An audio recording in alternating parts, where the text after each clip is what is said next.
యోహాను సువార్త 11వ అధ్యాయము 45-48 వచనాలు చదువుకుందాం. మరియా యొద్దకు వచ్చి ఆయన చేసిన కార్యమును చూసి యూదులలో అనేకులు ఆయన యందు విశ్వాసించురు. కానీ వారిలో కొందరు పరిసయ్యుల యొద్దకు వెళ్ళి యేసు చేసిన కార్యముల గూర్చి వారితో చెప్పిరి.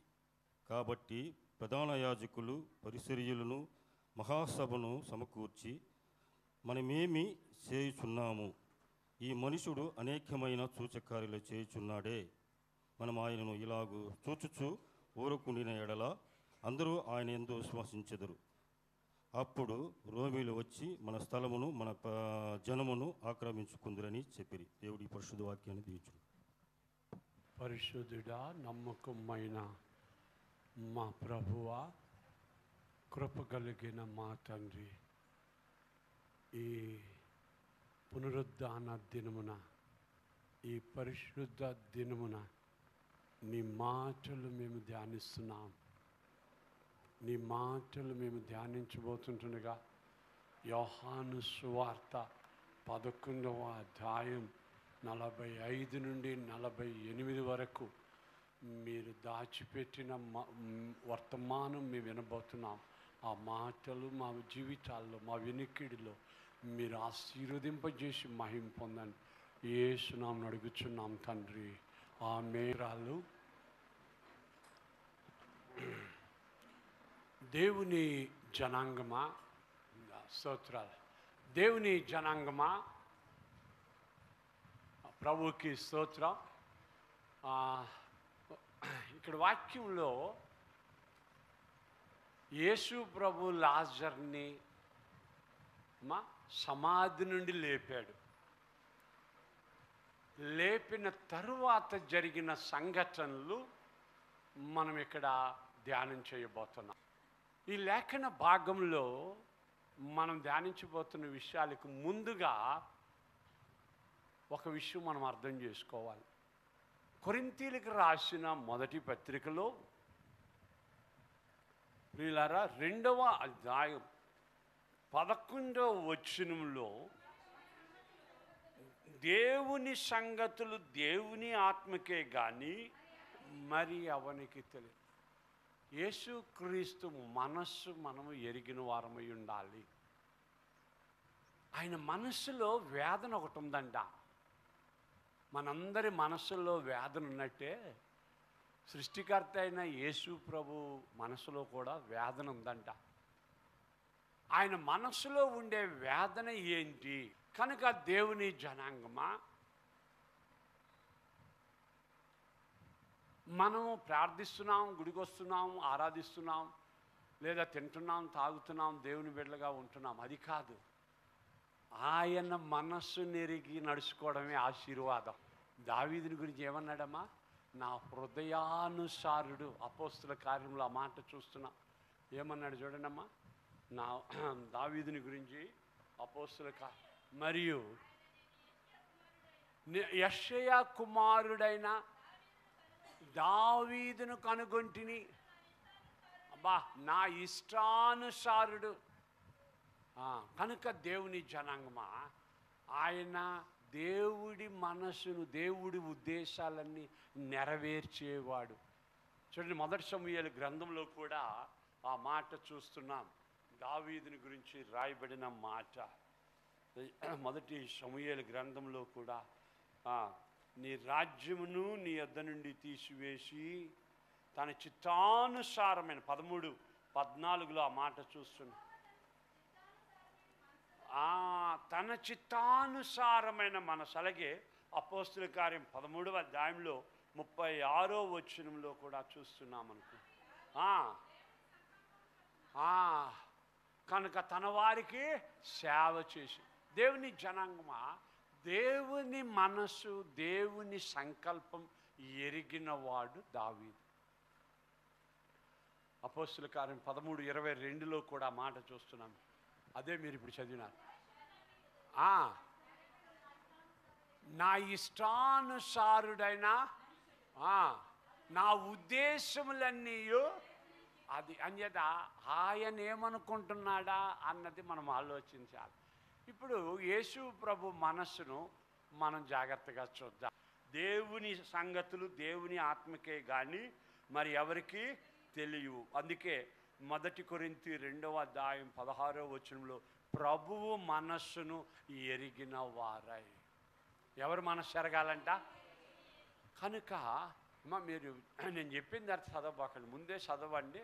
ఎందుకంటే మనకి చాలా రిఫరెన్సులు, చాలా విషయాలు మనం ధ్యానం చేయబోతున్నాం. కనుక ఇక్కడ ప్రభువు మనస్సు, ప్రభువు వేదన ఏంటి అసలు? జాగ్రత్తగానండి. ఆదాము పాపం చేసింది మొదలుకొని లోకమంతా కూడా చెడిపోయింది. పలుమార్లు దేవుడు తన ప్రయత్నాలు చేశాడు. నోవహు కాలంలో జలప్రళయం రప్పించి తాను సృష్టించిన భూలోకం అంతా కూడా ఆయన ఏం చేశాడు? పాపం ప్రక్షాళనం చేశాడు, కడిగాడు. మరలా మనుషులు పాపంతోనే నిండిపోయి పాపం పెరిగిపోయింది లోకంలో. ఇలాంటి పరిస్థితుల్లో దేవుడు ఏం చేయాలో తెలియలే, ఎందుకంటే మనుషులు చెడిపోతా ఉన్నారు. కనుక మరి యేసు ప్రభుని దేవుడు తన ఏకైక కుమారుని ఈ లోకానికి పంపి ఆయన ద్వారా మనుషుల్ని రక్షణలోనికి నడిపిస్తూ ఉన్నాడు. ద్వారా రక్షణలోనికి నడిపించాలంటే ఏంటి అర్థం అంట? ప్రభువే అన్నాడు, నేనే మార్గం సత్యం జీవమునై ఉన్నా, నా ద్వారానే తప్ప ఎవరు తండ్రి దగ్గరగా. అయితే ఆయన పునరుద్ధానుడైన తరువాత లోకరక్షకుడిగా అందరికీ ఆయన ఇదైనాడు. అయితే అంతకుముందు ఆయన చెప్పిన మాట ఏంటంటే, ఆయన వచ్చినది ఎందుకంట చదవందాం. ఆయన వచ్చినది ఎందుకు అని అంటే వీళ్ళారు అక్కడ చూడండి, మత్తయి సువార్త 15:24 ఎందుకంటే ఆయన నజరేతులని లోకరక్షకుడు అంటే లోకంలో ఎక్కడైనా పుట్టచ్చు. దావీదు వంశంలో ఎందుకు పుట్టాడు, లేదా బెత్లెహేములో ఎందుకు పుట్టాడు, నజరేతు వాడా అని ఎందుకు పిలువబడ్డాడు అంటే అక్కడ రాయబడిన మాట చూస్తాం. మత్తయి సువార్త 15:24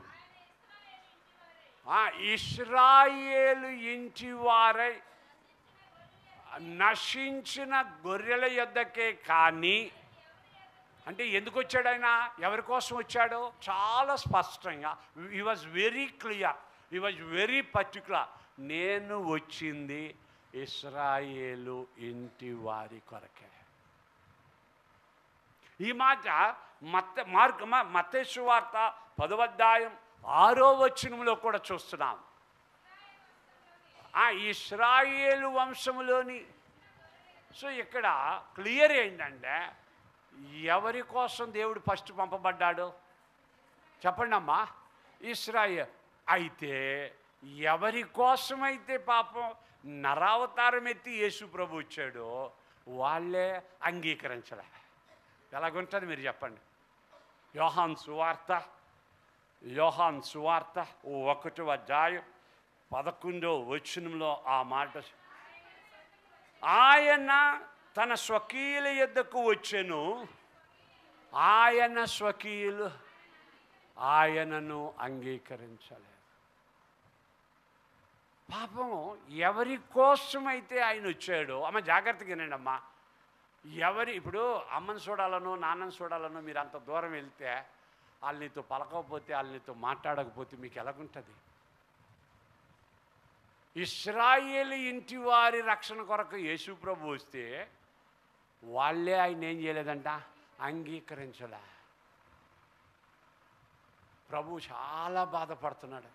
వీళ్ళ కోసం కదా నేను వచ్చినా, వీళ్ళు నన్ను అంగీకరించనంటున్నారు. అంగీకరించడం మాత్రం కాదంట, చూడండి అక్కడ రాళ్ళు తీసి కొట్టాలని చూస్తుండ్రంట. వాళ్ళు ఏం చేస్తుండ్రంట?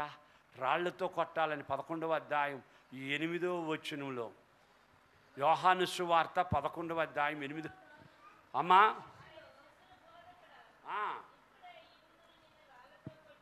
ఏం చేయాలనుకుంటుందంట తర్వాత? ఏం చేయాలనుకుంటుందమ్మా? రాళ్లతో కొట్టి నేను చంపాలని చూస్తుంటంట. అయినా అది రాయబడిన మాట ఏం తెలుసా? అయినా వాళ్ళు అంగీకరింపకపోయినా, వాళ్ళు రాళ్లతో కొట్టాలే అనుకున్నా, ఆయన అక్కడ రాయబడిన మాట చూడండి అమ్మా, అమ్మా యోహాను సువార్త 13వ అధ్యాయం 1వ వచనంలో, తాను ఈ లోకంలో లోకంలో ఉన్న తన వారిని ప్రేమించి వారిని అంతము వరకు ప్రేమించను. వాళ్ళంటే ఆయనకి ఇష్టం. అంగీకరించని తన వారంటే, రాళ్ళ తీసి కొట్టేవారంటే తన వారి కొరకు ఆయన ప్రేమ పడతా ఉందంట. ప్రేమ కొట్టుకుంటుంది వాళ్ళ మీద. చాలాసార్లు మన కుటుంబాల్లో కూడా మన వాళ్ళంటే మనం వాళ్ళ మీద ఎంతో ప్రేమ పడతాం. కానీ చాలాసార్లు మన ప్రేమను వాళ్ళు అర్థం చేసుకోరు. అది వేదన. అర్థమవుతుందా? ముందుకు వెళ్ళిపోదాం. అమ్మా ఇంతకీ ఎందుకింత ప్రేమ చూపిస్తూ ఉన్నాడు పాపం? చూడండి అమ్మా, కారణం వాళ్ళు ఎలాగైనా నమ్మాలి, వాళ్ళు ఎలాగైనా రక్షింపబడాలి, వాళ్ళు ఎలాగైనా పరలోకానికి వెళ్ళాలి. ఇశ్రాయేలు జనాంగంలో అమ్మా నశించిన వారి యొద్దకే ఆయన వచ్చాడంట. వాళ్ళ మనస్తత్వం ఏంటో చూడండి. ఇప్పుడు ఇంకో సంగతి అమ్మా, వాళ్ళు అంగీకరించాలంటే యేసు ప్రభు జాగ్రత్తగానమ్మా. ఇప్పుడు ఎవరైనా మనం అంగీకరించాలంటే వాళ్ళ టేస్ట్ ఏంటో మనం తెలుసుకోవాలి. ఏం తెలుసుకోవాలి చెప్పండి? వాళ్ళ టేస్ట్ ఏంటో మనం తెలుసుకోవాలి. అర్థమైందా? ఏదో మన సామెత, మన ఉదాహరణ అనుకుంటా నాయనా, అర్థమైందా? వాళ్ళకి అరటిపళ్ళు అంటే ఇష్టం, నువ్వు మామిడి పళ్ళు పట్టుకెళ్తే బాగుంటుందా? వాళ్ళకి ఏది ఇష్టమో తెలుసుకో. వాళ్ళకి ఏది ఇష్టపడతారో ఏం చేయాలమ్మా తెలుసుకో. అలాగా ఇప్పుడు యేసు ప్రభువు 4వ అధ్యాయంలో అమ్మా యోహాను సువార్త 4వ అధ్యాయంలో 48వ వచనంలో ఆ మాట చూస్తున్నాం. యేసు సూచక క్రియలను మహత్కార్యములను చూడకుంటే అది వాళ్ళ టేస్ట్ ఏంటంటే సూచక్రియలు అద్భుతాలు చూడకుంటే వాళ్ళు నమ్మరు. భాష అర్థమైందా?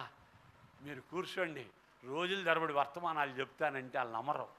ఏమంటే వాళ్ళకి బోధలు కాదు కావాల్సింది, అద్భుతాలు కావాలి. వాళ్ళకి బోధలు కాదు, ఏం కావాలైనా అద్భుతాలు కావాలి. సూచక్రియలు మహత్కార్యాలు దొరకకపోతే వాళ్ళు నమ్మరు. డైరెక్ట్గా అడిగేసిండ్రు కూడా. ఇంకో దగ్గర మనం చూస్తే వాళ్ళు నేరుగా అడిగినారు. యోహాను సువార్త 6వ అధ్యాయం 30వ వచనంలో ఆ మాట చూస్తున్నాం.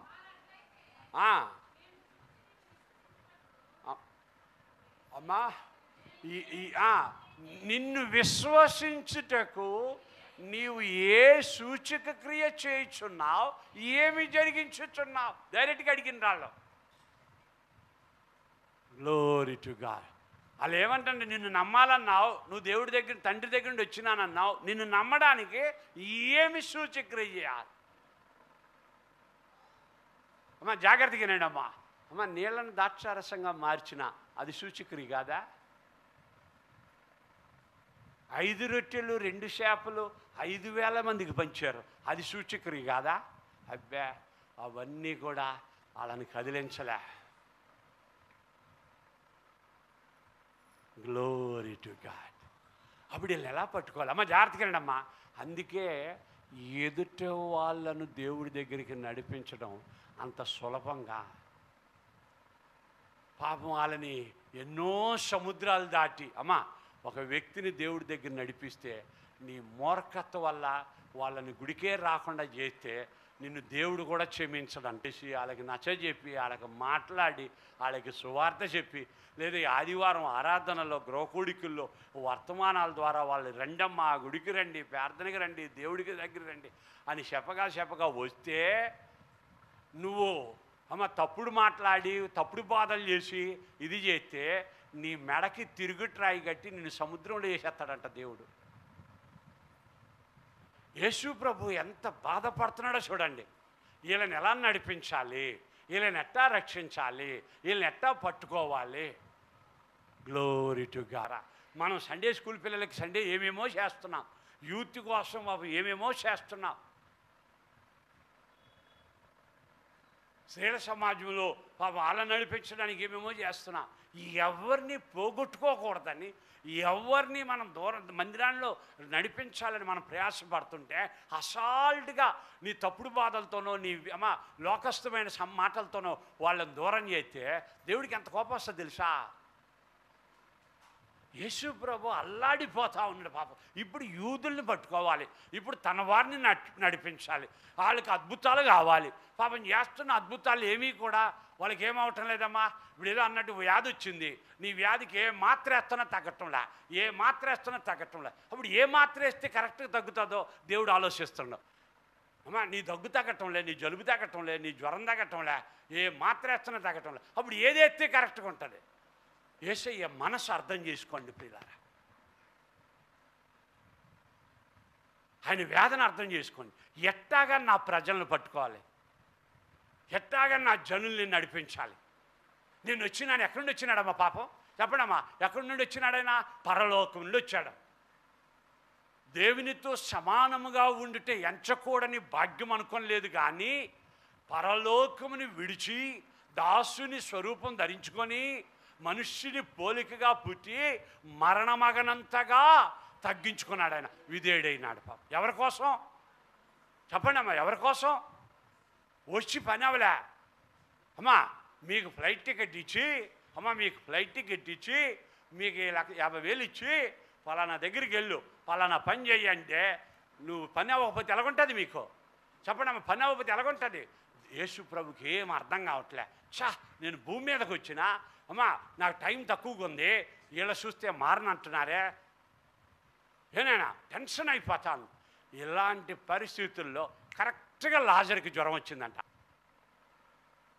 కొన్నిసార్లు బైబిల్లో కొన్ని మాటలు మనకు అర్థం కావు ప్రియులారా. లాజరు బలహీనుడు అవగానే వాళ్ళ సహోదరులు కబురు పంపారంట. చూడండి ఏమని కబురు పంపారు? వాళ్ళ సహోదరులు కబురు పంపినారు, నీవు ప్రేమించు లాజరు. నాకు అర్థం కాలే ఫస్ట్. అమ్మా ఈ లాజర్ని ఎలా ప్రేమిస్తాడు యేసయ్య? జాగ్రత్తగానండి. ఇక్కడుండే బ్రదర్సు సిస్టర్సు, కిందనున్న వాళ్ళు పైన వాళ్ళు అంతా కూడా మరియా యేసయ్య పాదాల దగ్గర కూర్చుంటుంది. మరి ఎక్కడ కూర్చుందండి? యేసయ్య పాదాల దగ్గర కూర్చుంది. మార్తా యేసయ్యకి పరిచర్య చేస్తుంది, వచ్చిన వాళ్ళకి అందరికీ వంటలు చేసి పరిచర్య చేస్తుంది. కానీ లాజరు ఏం పని చేసినాడో, అప్పుడు ఆయన కూడా కూర్చొని విన్నాడా? దేవుడి మాటలు విన్నాడని ఎక్కడికి కనబడలే. నాకు తెలిసి లేకపోతే వ్యాఖ్యానాల్లో చూసినా కూడా యేసు ప్రభు రాగానే లాజరు వెళ్ళిపోయేవాడంట. రాగానే ఏం చేస్తుండేవాడంట లాజరు. మరి వెళ్ళిపోయే వ్యక్తిని దేవుడు ప్రేమిస్తాడంటారా? మీకు ఎంతమందికి అర్థమవుతుందో? మీకు అర్థమైందా? ఎవరిని ప్రేమిస్తుండంట? యేసు ప్రభు రాగానే లాజరు వెళ్ళిపోయాడంట. అలాంటి లాజర్ని దేవుడు ఎక్కువ ప్రేమించాడు.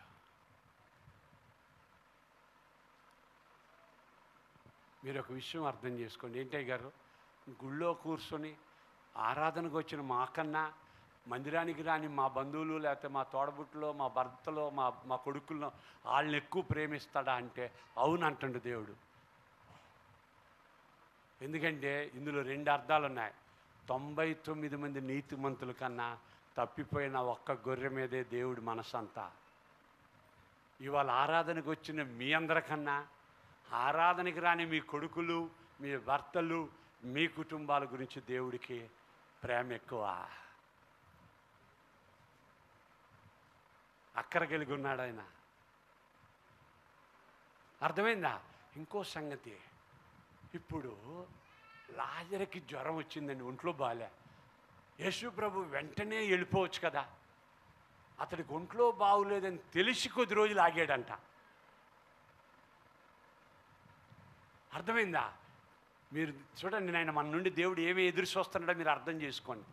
ఒంట్లో బాగాలేదనగానే యేసు ప్రభు వచ్చేసాడు అనుకో, బాగు చేసేసాడంటే తన కార్యం, తన ఉద్దేశం నెరవేరదు. అందుకే తెలిసి కూడా, జాగ్రత్తగా తెలిసి కొంచెం కాలం వెయిట్ చేశాడంట. ఆ లోపల ఆ జ్వరం ఎక్కువైపోయి చచ్చిపోయినాడు మనిషి. మరియా మార్తలకి ఎలాగ ఉంటుంది? ప్రభు కబురు పెట్టినా రాగానే అడిగిన మాట కూడా అదే, నువ్వు కానీ ఇక్కడ ఉండుంటే నా సోదరుడు చనిపోయి ఉండడు. అర్థమైందా? ఇక కొంచెం ముందుకు వెళ్దాం. ఇప్పుడు ఇవన్నీ ఎందుకు చెప్పాల్సి వస్తుందంటే ప్రభు మనసు అర్థం చేసుకోవాలి. అమ్మ, నీటిని ద్రాక్షారసంగా మార్చిన యూదులు నమ్మలా? లేకపోతే 5 రొట్టెలు 2 చేపలు 5,000 మందికి పంచినా వాళ్ళు నమ్మలే? కానీ ఇక్కడ రాయబడిన ఒక మాట చూడండి, అది చదువుదాం, లేఖనంలో చూద్దాం ప్రియులారా మాట. అలాంటి సమయంలో 11వ అధ్యాయం యోహాను సువార్త 11వ అధ్యాయం 45వ వచనం. కాబట్టి మరియ యొద్ద 11వ అధ్యాయం 45వ వచనం.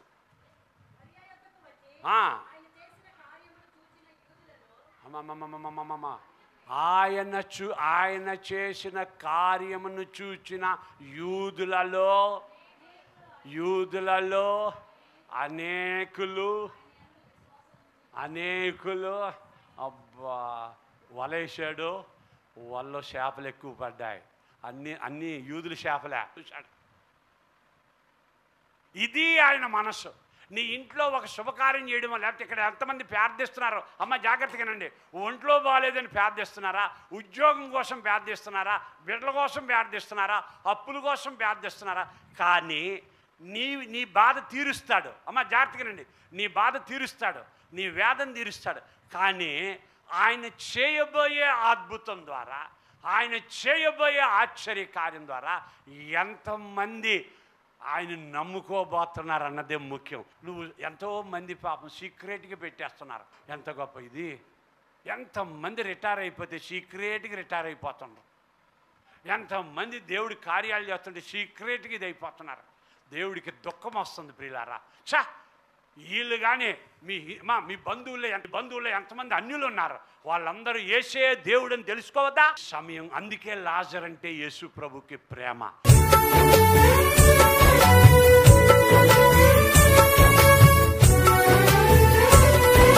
సిలువలో సాగింది యాత్ర, కరుణామయుని దయగల పాత్ర. సిలువలో సాగింది యాత్ర, కరుణామయుని దయగల పాత్ర. ఇది ఎవరి కోసమో, ఈ జగతి కోసమే, ఈ జనుల కోసమే. సిలువలో సాగింది యాత్ర, కరుణామయుని దయగల పాత్ర. పాలుగారు దేహంబు పైన పాపాత్ముల కొరడాలు ఎన్నో. పాలుగారు దేహంబు పైన పాపాత్ముల కొరడాలు ఎన్నో. నాట్యమాడినాయి నడివీధిని నడిపాయి, నాట్యమాడినాయి నడివీధిని నడిపాయి. నోరు తెరువలేదాయ ప్రేమ, బదులు పలుకలేదాయ ప్రేమ.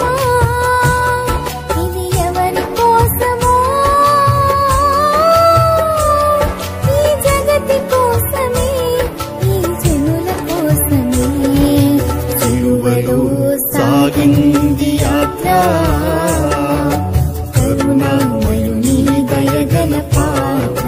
క్రీస్తునందు ప్రియ దేవుని జనాంగం, చాలామంది ఈ టీవీలలో వర్తమానాలు విని మా కార్యక్రమాల గురించి ప్రత్యేకంగా ఫోనుల్లో చూడాలని ఇష్టపడుతూ ఉన్నారు. ఈ రోజుల్లో అందరికీ స్మార్ట్ ఫోన్లు వచ్చినాయి కనుక అందరూ కూడా మరి స్మార్ట్ ఫోన్లో వారి ప్రయాణాల్లో కానీ, వారి తీరిక సమయాల్లో కానీ, ఆఫీసుల్లో కానీ ఈ వర్తమానాలు వినాలని ఎంతగానో ఆశపడుతూ ఉన్నారు. వారందరిని బట్టి నేను ప్రభువుకి స్తోత్రాలు చెల్లిస్తూ ఉన్నా. ప్రియ దేవుని జనాంగమా, దయచేసి మీరు వినండి, మీ స్నేహితులకి ఇరుగు పొరుగు వారికి తెలిసిన వారికి కూడా పరిచయం చేయండి. యూట్యూబ్లో మీరు రెవరెండ్ డాక్టర్ కేజే కామేశ్వరరావు అని మీరు నా పేరు కొడితేనే వర్తమానాలు వస్తాయి. Reverend doctor K J Kameswararao Telugu sermons అని కొడితే వస్తాయి. దయచేసి మీరు ఆ వర్తమానాన్ని చూడవచ్చని ప్రేమతో తెలియజేస్తూ ఉన్నాం. ఇందులో డైరెక్ట్గా మేము సిద్ధపరిచి పంపించినవి కొన్ని ఉన్నాయి. కొన్ని టీవీ వారే ప్రత్యేకంగా, మరి శుభవార్త టీవీ వారు, రక్షణ టీవీ వారు, అలాగే మరి కొంతమంది సంఘాలు కూడా మరి యూట్యూబ్లో నా వర్తమానాలు అప్లోడ్ చేసి ఉన్నాయి. కనుక అన్నీ కూడా మీరు నిదానంగా మీరు విని ఆత్మీయంగా మేళ్లు పొందాలని నేను ఆశపడుతూ ఉన్నా. నిజంగా అప్లోడ్ చేసిన టీవీ స్టేషన్ల వారికి, సంఘాల వారికి నా ప్రేమపూర్వకమైన హృదయపూర్వక వందనాలు తెలియజేసుకుంటూ ఉన్నా. ఈ వర్తమానాలు అనేక మంది వినాలని మరి ప్రేమతో అడుగుతున్నారు. వారందరిని బట్టి, మీరు ఇస్తున్న ఈ ప్రోత్సాహాన్ని బట్టి మీకు నేను చాలా వందనాలు తెలియజేస్తున్నా. దయచేసి వినండి, ఇతరులకు వినిపించండి. అనేక మంది ఆత్మీయంగా మేలు పొందుకునేటట్టు మీరు సహకరించండి. ఇది స్వచ్ఛమైన పాలులాగనమాట. ఇందులో కల్తీ ఏముండదు. అందుకే చాలామంది గొప్ప గొప్ప దైవజనులు ఉన్నారు. చాలా ఆకర్షితకంగా మరి ప్రసంగాలు చేసేవారు ఉన్నారు. కానీ నాకు తెలిసిన, నాకు ప్రభు బయలుపరిచిన మర్మాలను, ఈ సందేశాలను మీకు నేను అందిస్తున్నాను. కనుక దయచేసి వాటిని మీ ఆత్మలకు అనుకూలంగా, మరి ఆత్మీయంగా మిమ్మలను పరివర్తనలోనికి నడిపించేవిగా, మిమ్మలను ఆలోచింపజేసేవిగా మరి ఈ వర్తమానాలు ఉంటున్నాయని నేను పరిశుద్ధాత్మను బట్టి దేవునికి స్తోత్రాలు చెల్లిస్తున్నా. ఆ విధంగా పరిశుద్ధాత్మ దేవుడు క్రియ జరుస్తూ ఉన్నాడు. కొంతమంది అంటారు, అయ్యగారు మాకు హార్ట్ ఆపరేషన్ చేసినట్టే మీరు కోస్తూ ఉన్నారు, మీ వర్తమానాలు మమ్మల్ని తాకుతున్నాయి. వండర్ఫుల్, ప్రభుకి స్తోత్రం. అనేక మంది ఫోన్లు చేసి, ఫోన్ల ద్వారా కూడా తమ యొక్క ఆశీర్వాదం, ఆనందాన్ని మాతో పంచుకుంటూ ఉన్నారు.